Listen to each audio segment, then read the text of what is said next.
Good evening. I'm Norah O'Donnell, and thank you for joining us as tens of millions of Americans dig out from the first major winter storm of the new year. Indiana, Pennsylvania, Maryland, and New Jersey are among nearly a dozen states that have been buried in snow and ice since Sunday. In the hardest hit areas, it's up to 1.5 feet deep. That means dangerous conditions on the roads along a stretch of more than 1,000 miles from the Central Plains all the way to the Northeast. At least 5 people have been killed in crashes in Kansas and Missouri. Thousands of flights have been impacted, and hundreds of thousands of homes and businesses have lost power.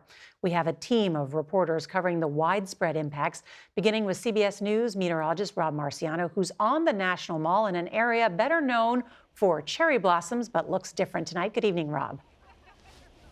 Good evening, Norah. Yeah, no pink blossoms here tonight in January. Nothing but white. D.C. getting slammed with the worst snowstorm they've seen in at least 5 years. Nearly 8 inches of snow falling, and it's still coming down. Parts of Kansas seeing 20 inches of snow. In the past 3 days, this storm has made a ferocious trek across the country.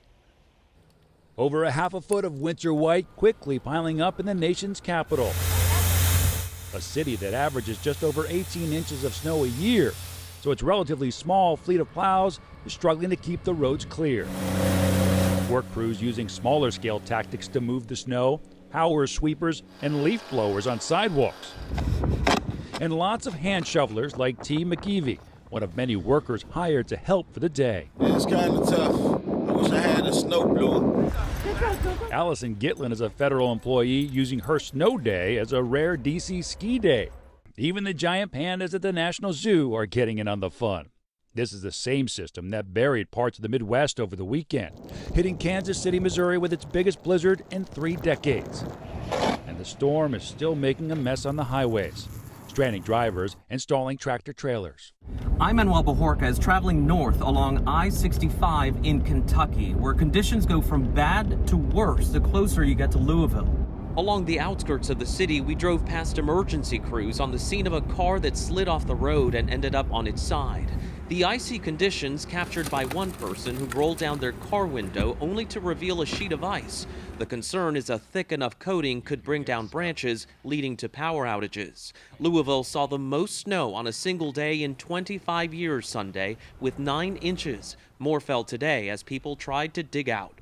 I'm Kris at Chicago O'Hare Airport. Crews here are dealing with freezing rain and frigid temperatures.